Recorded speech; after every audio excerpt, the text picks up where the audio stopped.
Hey guys, thanks for checking out the My Career Path podcast. Today I have another special guest, Julie Acosta, a learning and development expert that is actually pretty close friends with Tim Cormier, another person I interviewed a few weeks back. So I hope you guys enjoy. She talks a lot about personal accountability as well as just being coachable and knowing how to improve and taking feedback. So hope you guys enjoy.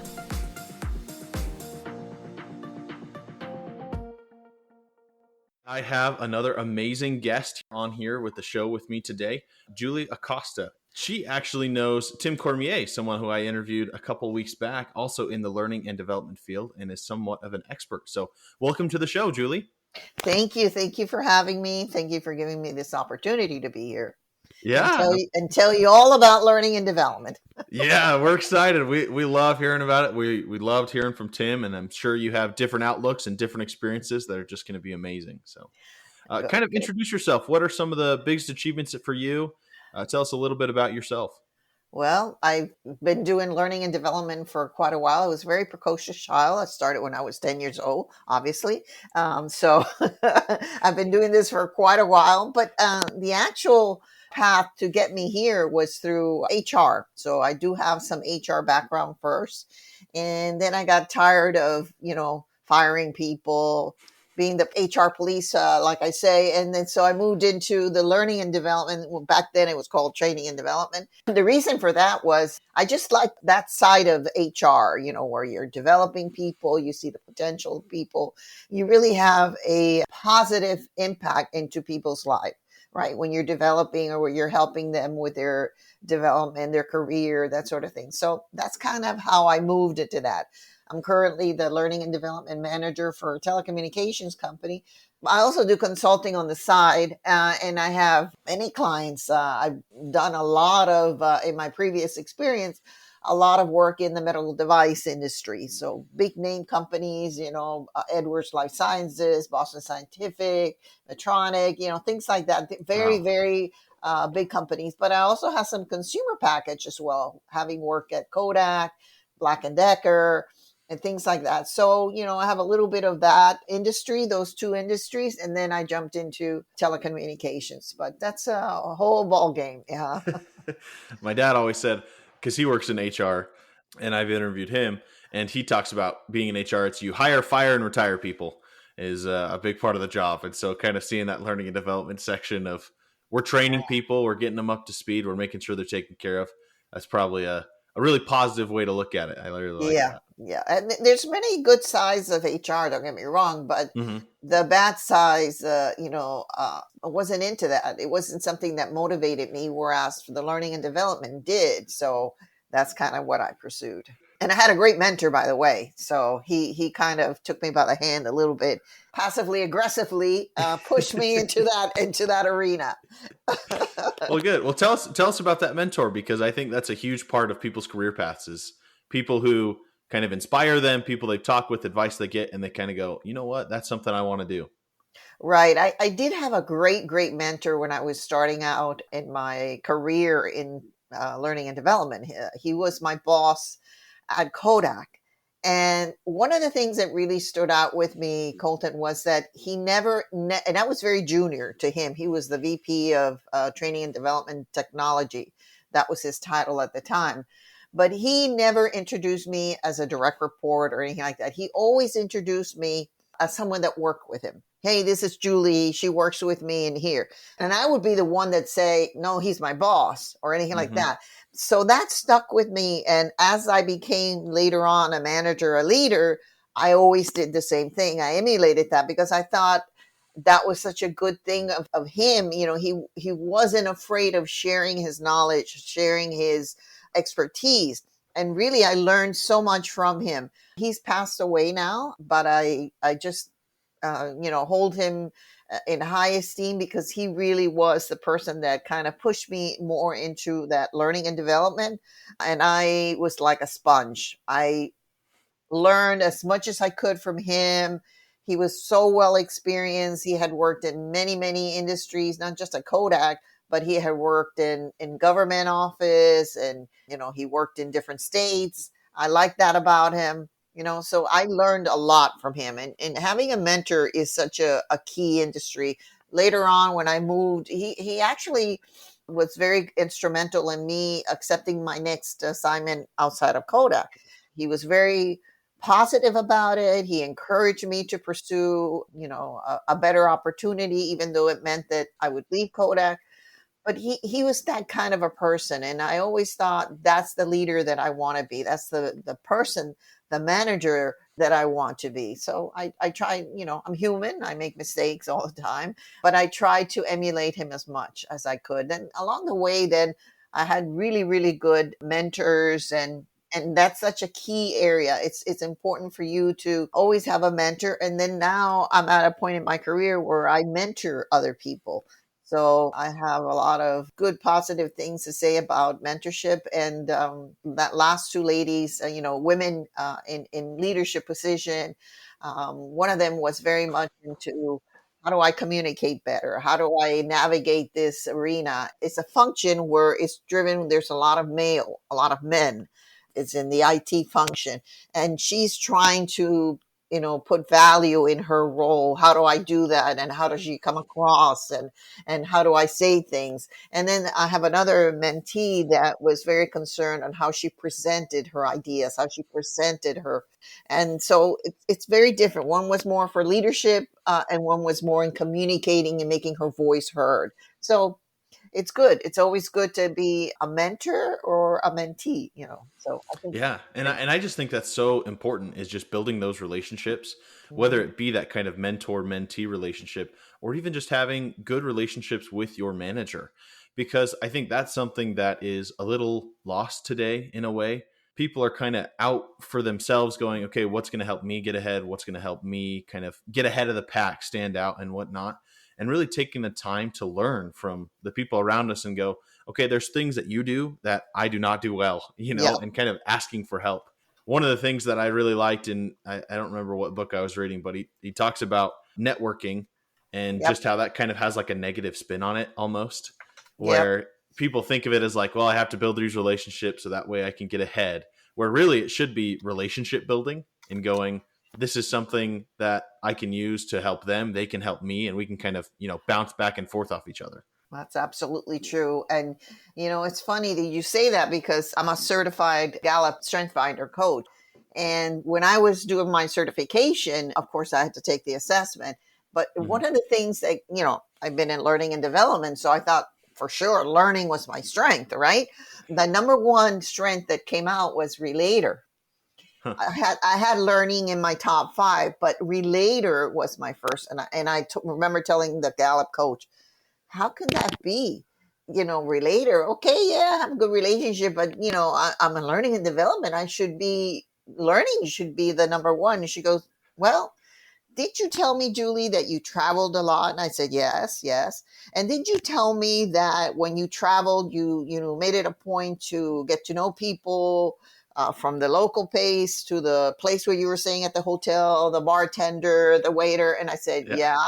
Yeah. She goes, that's what a relator is. She goes, that's exactly what a relator is. You're not afraid to relate to people and get to know them. And I said, oh, yeah, that makes a lot of sense now. Now that she explained it that way, it made a lot of sense. And it's true. When I used to, I don't travel as much now, but when I used to travel more, I would never sit at a hotel dining room table. I would always sit at the bar. Why? Mm-hmm. Because at the bar you get to talk to the bartender, you get to talk to the person next to you, and it's a much more environment of people traveling, people eating by themselves. So I got to meet so many people that way, that it was just a lot of fun. And yes, I can see her point now. So when I'm Yeah. teaching the Strength Finder now and coaching people, that's what I try to point out. Don't look at the bottom of your strength. Look at the top and why it came out. Think of a situation where those top strengths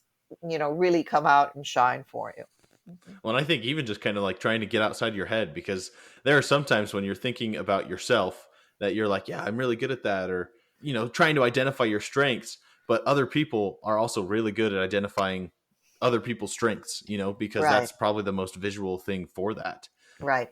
And that's something that I think is also critical in making those relationships, is then people can tell you, hey, actually, I think you're really good at this. And you're like, oh, I never thought about that before. Yeah, exactly. And it's funny because when you give them the assessment, they go down to the lower ones. The Clifton strength is one strength through 34.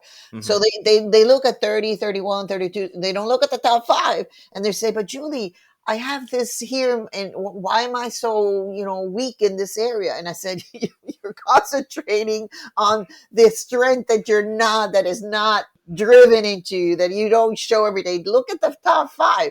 So it's a different paradigm. It's a different mindset to look at your strength and work on your strength. And the way that I say, Colten, is, let's say you're an athlete, a track and field, and your speed is your forte, your niche. This is what gets you the medals. This is what gets you to win races and things like that. Hmm. You're not so good at hurdle jumping. Now, does that mean that you're going to not work on your speed and you're going to work on just your hurdle jumping? Absolutely not. You're going to continue to working on what is your strength. What is it that gets you, to win races, to win awards? It's your speed. So you're going to keep working on that. Yes, you're going to work on the hurdle jumping, but that's not your forte. Your forte is over here. So that's what I tell people. Listen, look at your strength.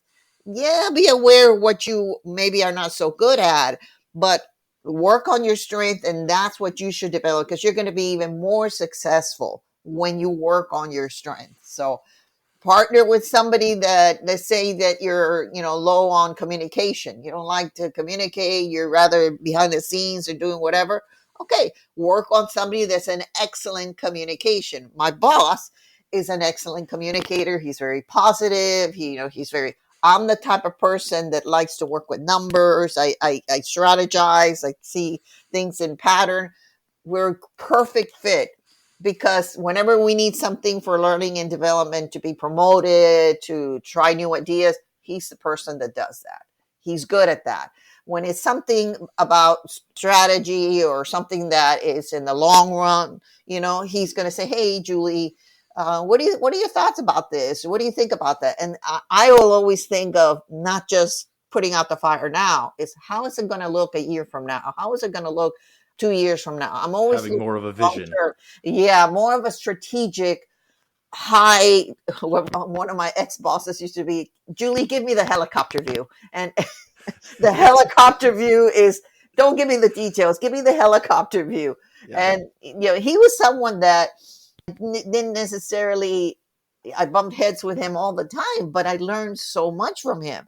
So sometimes, even though you might not have that perfect relationship, Colten, you still can learn from that person. And I learned from him how to strategize, how to be articulate, how to be brief, how to get my ideas into a form that I can frame it and I can present it, condense, and speak the language of executives. So Well, and that's, I just think, going back to your strengths comment, I think that's something that I've struggled with quite a bit, is especially starting out being young in my career path, uh-huh. is I try to do it all. And I think a lot of people kind of fall into that trap of going, well, yeah, I can do that. Yeah, yeah, put me on that. I can do that. I can do that. I can do this. And they just overwork themselves in a way, because they take so much on, when if that's not your strength, that's okay. It's okay to say no every once in a while. And I was reading a book called Essentialism by Greg McEwen, and he talks about doing more with less, and going, okay, at the beginning, a lot of people fall into that trap of, I can do everything. I can do anything and everything I want. And I think to some extent you can, but if you really kind of barrel down on your strengths, you can get so much farther. You can get so much more progression, instead of trying to pull. I think the analogy he used is going, instead of getting a millimeter of direction every day, just in every direction, you get several feet in one direction, and then you can just keep going. And so you get so much more progress by kind of focusing on your strengths, like you said. a great example is Michael Jordan. Michael Jordan was an excellent, excellent basketball player. I mean, this man Hmm. could fly, he could do whatever he went in the basketball arena. Now, he thought that his expertise in basketball, his athleticness, could take it into the baseball world. And what happened? He went into the baseball world and he struggled, Hmm. because he was not, well, all around, no athlete. No, he was very good. His strength was in basketball, not in baseball. Right. So he went back to basketball, and that's when he shone. That's where he shined and told the world I am the best of the best. He's a GOAT.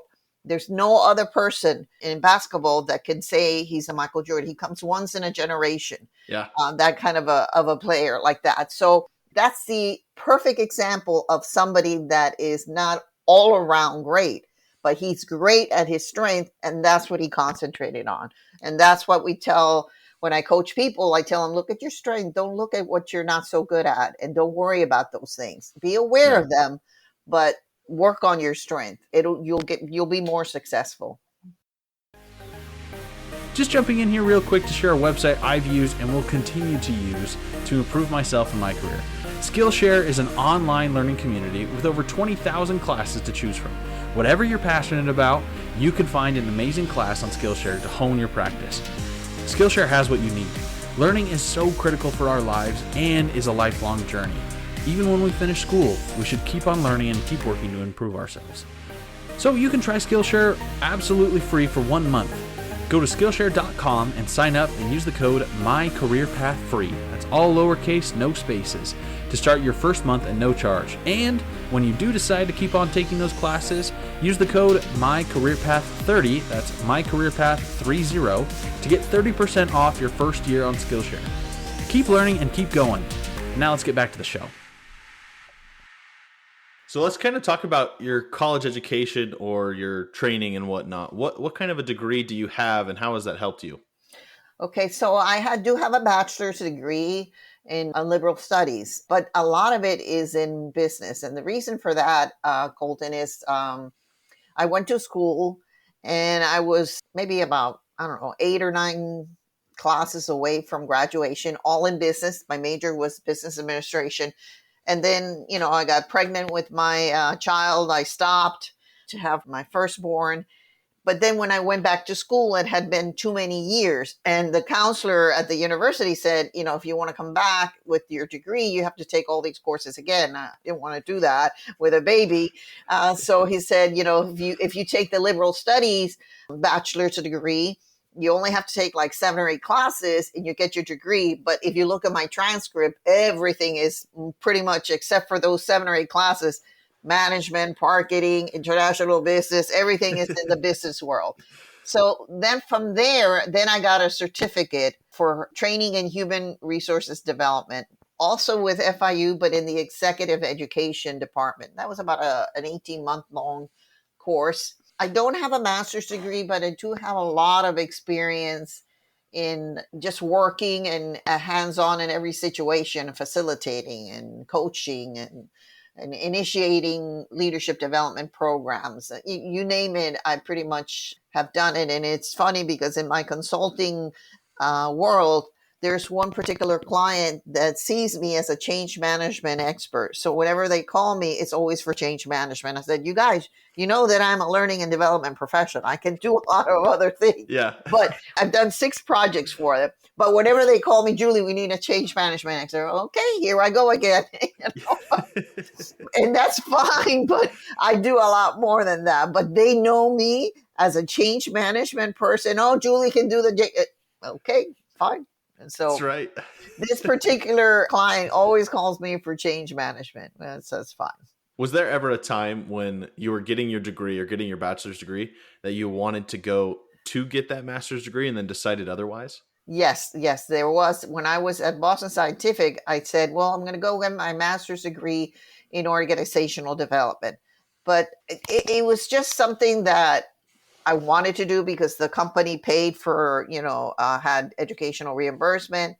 As I got through it, the thing with Colten is that, when you've been in the world, in the situation and working reality for such a long time, and then you're confronted with the theory, it's like, no, that's not going to work. No, Yeah. no, that's really good. And I should learn all those things. Like I learned Maslow's hierarchy of needs and Mm-hmm. Kirkpatrick's 4 levels of evaluation. All that's just good. But when you put it in actual reality, it's a lot more difficult. It's a lot, Yeah. you have to work with the political landscape, the organizational landscape, and it's just so. Eventually, I stopped and I said, no, I'm good where I am. So I decided that wasn't the route for me. Yeah, I think that's important, and that's something that I've had expressed to me several times. Is like college has really helped me get started. It shows that I can learn things. It shows that I'm capable. But having that real world experience, like you were saying, having that, hey, here's a problem. I need you to solve it. I need some kind of an application. You could learn as many theories as you want, but until you kind of start getting some solutions under your belt and failing, really, then you can really start going forward. Not to say that education's bad. It's Right. just sometimes you got to take experience for what it is. Right. And I'm a big proponent of people when I coach people and I see potential, I'm a big proponent of trade school. We need Yeah. trade school in this world today. Just because you have a 4-year degree or a 6-year degree, graduate degree, doesn't mean you're going to be successful. You can be very successful with a trade school assistance or whatever it is, Oh, certificate or something. especially in today's day and age, everyone's got a college degree. Exactly, exactly. Nobody knows how to fix their plumbing. Right. So I just had some AC work done at the house, and these people, it's a father and son. They own their own business. They're experts in AC. They've done everything that they're gonna. I've had like 3 people come and find out why. Obviously we're going through a heat wave. Why it's so hot down here? I'm in Miami, Florida, and he was the only person that was able to come in and say, no, it's because of this, this, and that. He charged a pretty penny. Is his Yeah. own company, no college degree. He's just his business, but he knows the inside and out of AC work, right? So, you can be successful owning your own business or going to trade school, learning it like electrical work, plumbing, AC, whatever it is that you decide you want to do, owning your own beauty salon, whatever it is. So it's not just about education, formal Hmm. education. It opens the door for you, absolutely. But that real life experience and what you make of it, Colten, it's phenomenal. It's Yeah. phenomenal. Well, let's kind of jump into that because I know you have your learning and development career, and then you also have your own consulting firm. So kind of tell us what you do on a daily basis for your consulting firm. So what I do with my consulting firm is, like I said, I have this one client that calls me for all change management projects, but I do other kinds of work. I do coaching as well. Sometimes there's a problem. For example, I had this client that wanted me to. He came from a very big organization, and when he came to this organization, this new company, he brought in some of his people, so it was like a they and them, they and us, them and us kind of. And he said, no, Julia, I need to be able to merge my leadership team where it's all one team. It's not them versus us, the new people coming in versus us. So I looked at the problem. I got them all in a room and I put what's the elephant in the room. And we discussed very sensitive topics such as compensation, perks, things that were rumors, flying around from both sides until we didn't leave that room till everything was ironed out. And the boss was there, the VP was there, and he was able to address and be very transparent. That led to a coaching assignment for the VP. His scores, I did a trust score survey for him. His data and his numbers were horrible, horrible. He was very dictatorial. This is what we're going to do. And then, I moved him through coaching, and we spent about a year of coaching where he was much more of a participated servant leader. He won the trust of his people through different initiatives, right? And we talked every 2 weeks for one whole year.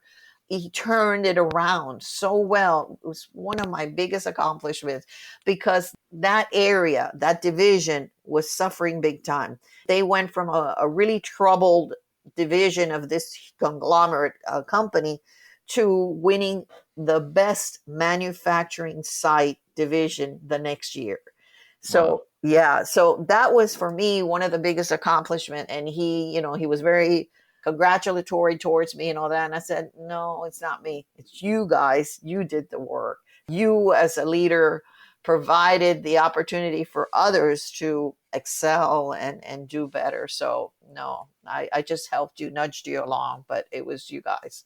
So for me, that's one of the biggest accomplishments in my profession. It's being able to help turn organizations around, being able Right. to kind of bring people together so that they can all work together. Right. And the key there, Colton, was that he was coachable. You Hmm. have to be coachable. You have to hear sometimes the uncomfortable truth. And sometimes, as a consultant, you can do that. When you're inside a company, it's very difficult to do that. To tell the boss of a boss, hey, you need to change your communication style, or this is what you're not doing. He was very coachable, and sometimes he heard things I said, no, you cannot say that. You those are the things that you cannot do if you really want to be able to um win the trust and inspire others. You have to do these certain things. So, and one of the books that I really, really highly recommend, besides my number one book, which is The Odds Principle. I love The Odds Principle because I'm Hmm. an accountability freak. Control. Tim will tell you that. But the other book that I love is The Coaching Habit. Say less, ask more, and change the way you lead forever. And that book really is about, as a leader, you have to ask key questions. And that book is by Michael Senior.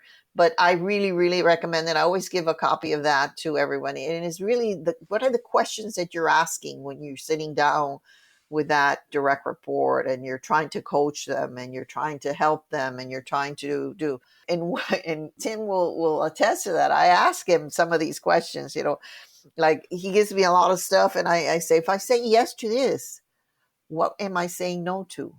Hmm. If I say yes to this project and I have 20 things on my plate, what am I saying no to?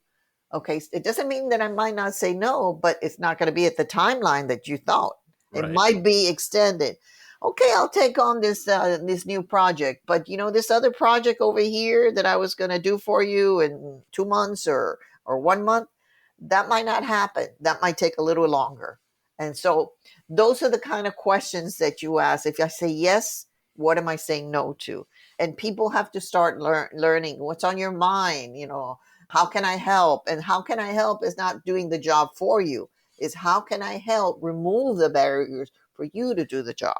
Hmm. So those are key questions, and really the coaching habit explains it very well.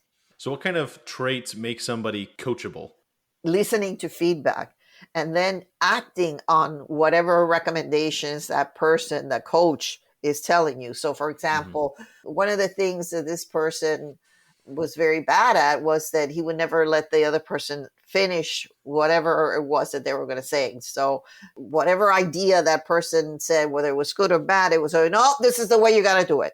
Hmm. You're going to do it this way. So, it's a lot of telling, a lot of ordering. And one of the things that he was very open to was hearing that feedback from me, for example, or from others saying, this is not the right way. And sometimes they can get defensive, or sometimes, it's a sensitive thing. Like nobody wants to know you're doing something wrong, right? I'm perfect. I do everything right. Exactly. So being coachable means being able to hear the hard truth sometimes and then changing the behavior to get to that goal. You want to inspire trust. You want to be trusted. You want to be seen as someone that I can go with you, an idea, you're not going to shoot it down. Well, this is what you have to do. You have to do Hmm. this, this, and this. And so before anybody would speak, he would just shoot it up. So now he would say, well, that's a good idea. Yeah, we could do that. What do you think about this? And then you would have a dialogue, a conversation.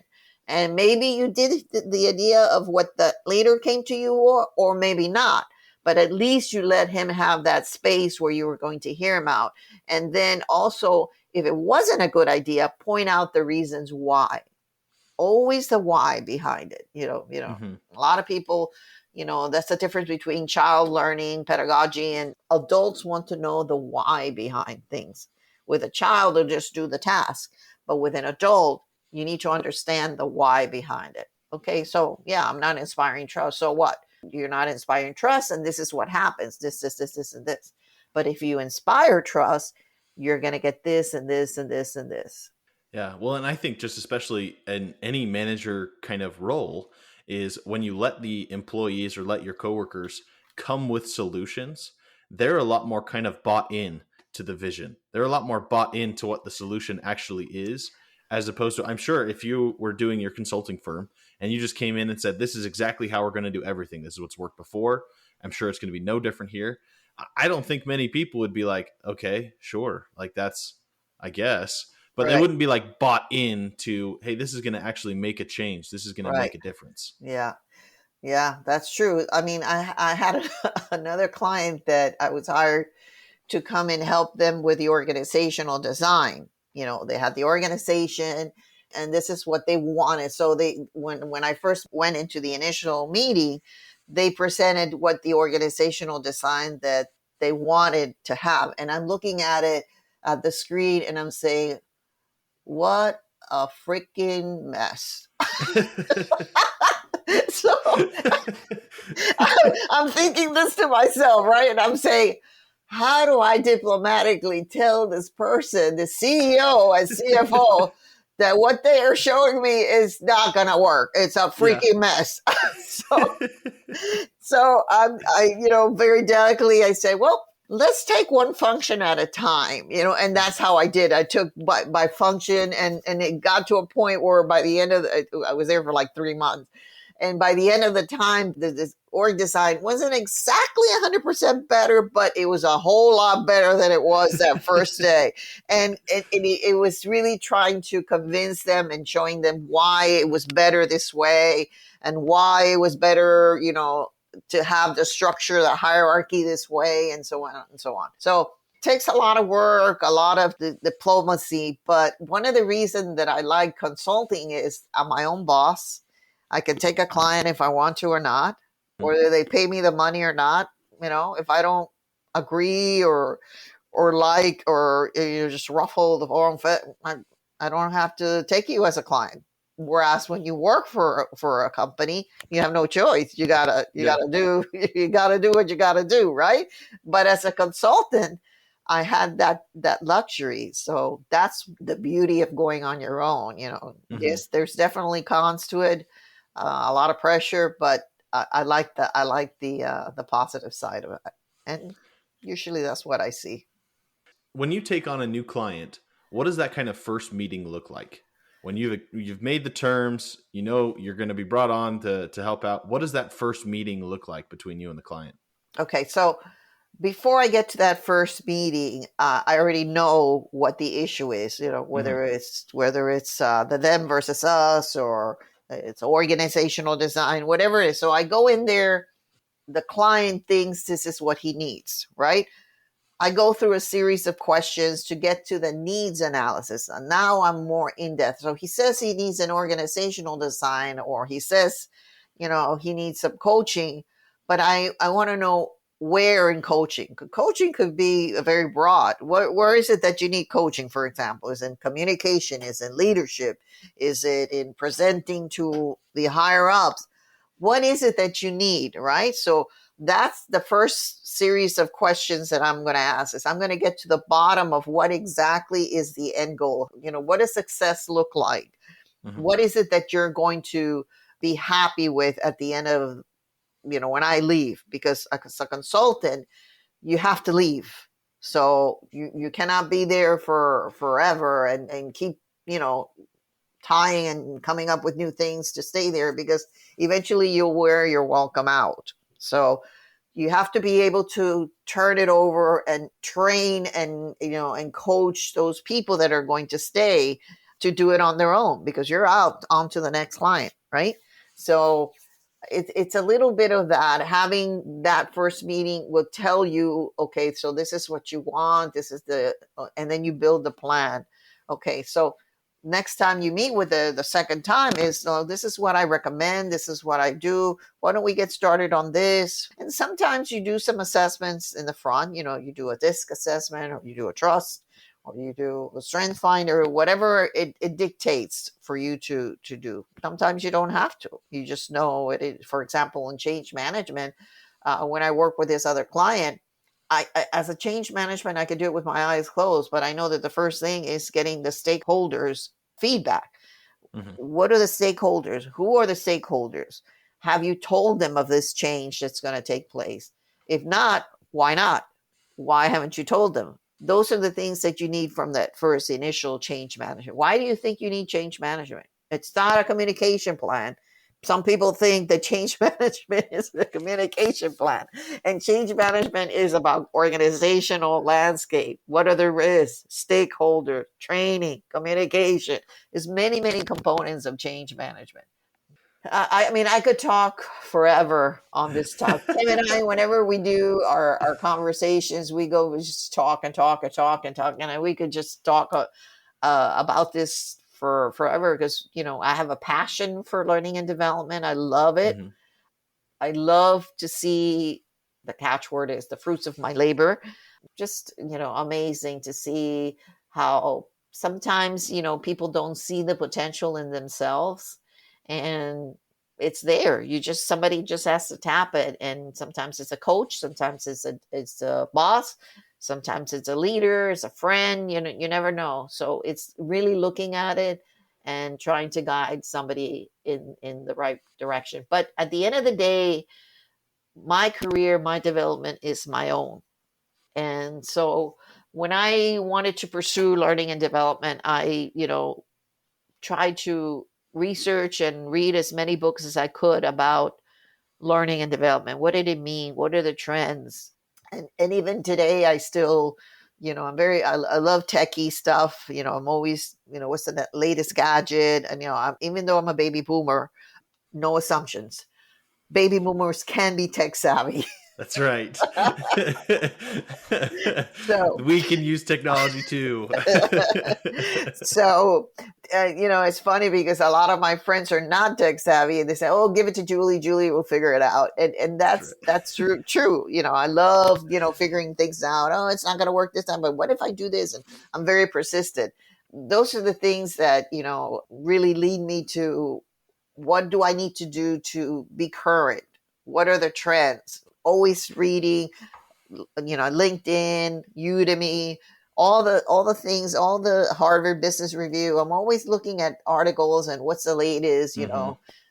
I just like it. I love being on top of it. And in any career, you have to stay current to what you do. This person that I was mentioning before about the org design, I said, oh my god, what a freaking mess. This person had studied business back in the 70s or 80s or whenever it was. It was a female CEO, and the CFO were very old school. So that's Hmm. why that org design reflected that old school mentality. And that was the cause of them staying in what they learned. They graduated with whatever degree they had, and they never moved from that. And the times have changed. We don't do this way. We don't call these people the title this way. It's different now. So you have to, within the scope of common sense, because you got to use common sense, but Right. no, like training and development, we don't call training and development, it's learning and development. Why? Because training is only one initiative of learning and development.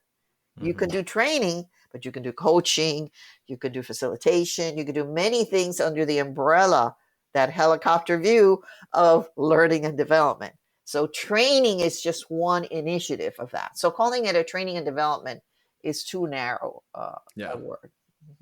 Was there ever a time when you're about to start your consulting firm, you're about to kind of jump into it, and you got that first client? Did you ever feel that you were not qualified or kind of that imposter syndrome of, maybe I don't know exactly what's going on?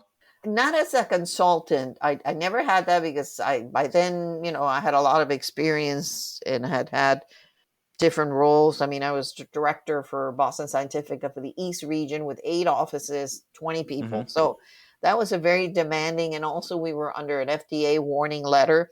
So we had to respond to the FDA within 2 years. So by the time I did my consulting, I had seen so many things and experienced so many things.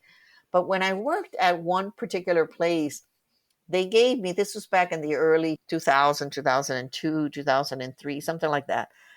I had been hired and my boss comes in to me after I'd been there about a year or so and says, how would you, we're going to be implementing a new ERP, and we need a change management expert to take, this was back in early 2000. And I'm saying, sure, yeah, I could do that. Mm-hmm. I had no idea what change management was about. None whatsoever.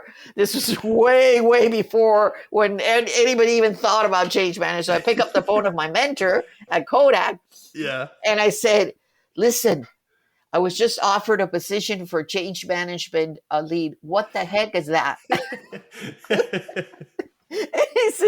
He said, Julie, you can do this. Okay, let's break it down. Change management, it's communication, training, it's all this. And you've done that. You've done it here. You've done it for this project. And the way he said it, where he broke it down, he says, oh, and by the end, I said, oh, yeah, I can do that. You can call it whatever you want, but I can Yeah. do that. So I went back to my current boss, and he said, okay, when do I start? I can do that.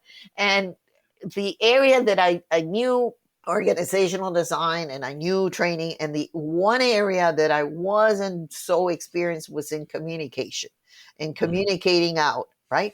Because I had been in HR, HR communication, but this was now a broad change of communication.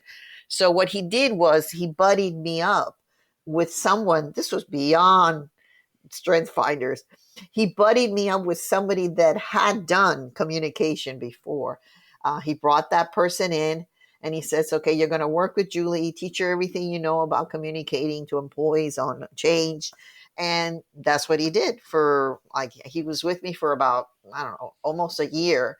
And I really learned a lot from him. And lo and behold, then I became a change management expert. So that was the only time where I said yes. And then I said, what the heck is that? What am I doing? What is this? I quickly called my mentor. I mean, it was just so funny because, it was really just like, yeah, I can do that. And then I'm thinking, what have I gotten myself into? Well, that's awesome. Any other advice that you would have for people who may be looking at learning and development? What's something that's really helped you out? You really have to listen and be open to feedback, which is coachable. Be open to feedback. Change those behaviors that you think will lead you to be a successful learning and development professional, and do your own research. At the end of the day, you are responsible for your development. Your boss and the organization might help you make things better, but at the end of the day, if your pursuit is, for example, to be a CFO, what is it that you need to do to be a CFO, right? You maybe need a degree, you need to study, you need to get whatever certification you need for that. That's what you pursue. Don't wait for your boss or your organization to give you that opportunity. No, that's up to you. This is where you want to go. So as a learning and development professional, you facilitate that. You help that person get there. And I found that in doing my own work, reading as much as I can, reading from the learning people that have been in learning and development for a long time, not necessarily always the experts. I tended to read more before. Now I'm a big podcaster. Tim is a book person. I'm the podcaster. But I do occasionally read books. The coaching habit, like I said, the Oz principle for me is like an eye opener. Just do your own work. You have to be self-motivated to do your own work. And if you are a learning and development professional, there's a gazillion things that you can learn. Mm-hmm. Last kind of a question. I love asking people about funny or humorous stories that they've had at work. Is there anything that comes to mind? I know you've shared some before. Are there any more that you'd be willing to share with us? Well, the change management was a funny story. It was like, oh my God, what was that? But I have I think a high sense of humor, and I find that laughter and sense of humor in any situation helps you a lot. So even when things are sometimes going wrong or just not the way, you always have a plan B. And the plan B is because sometimes, the technology gods are not with you, or whatever might come across, you have to have that plan B. And be self-deprecating. You're not doing heart surgery here. You're not. Yeah. So you're not putting anybody on the moon. So chill. Take Take a breather. Yeah, take a breather. This is not rocket science. This is not, so take a breather. And, what you're doing is not the most important thing in the world. We're not, we're not ending hunger, world hunger or anything like that. So just chill and take a step back. And then you say, well, that didn't work. Let's do this. That's awesome. All right, so I hope you guys enjoyed that interview. I know I learned a lot from Julie, and I hope you guys did too, about being coachable, taking responsibility, and just looking at things in a slightly different way. If you did like the episode, make sure to leave a follow and make sure to leave a 5-star review. It really helps me out as I'm getting started. Make sure to check out my website, mycareerpathpodcast.com, and follow me on the different kinds of social media. It used to be Twitter, now it's X, Instagram, Facebook, LinkedIn.